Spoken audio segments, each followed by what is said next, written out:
نگه ها در کمان دیده ها چون تیرها خفته، نگه ها در کمان دیده ها چون تیرها خفته، همه در لوح مجلسگاه چون تصویرها خفته.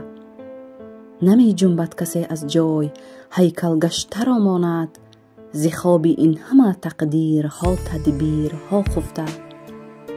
نفسها در گلوها بسته و آوازها بندی، غم آزاد است و می ماند به زندانی فرهمندی. به زور از رویهای رنگ کنده می توان بشناخت، ز همدیگر زرافشانی و ختلانی و دربندی.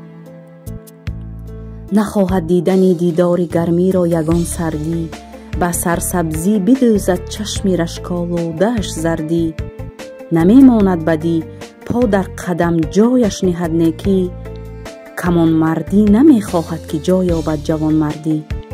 در این جا مرگ گویا زندگانی را نگهبان است، همه شادی غم‌آلود و همه دیدار هجران است.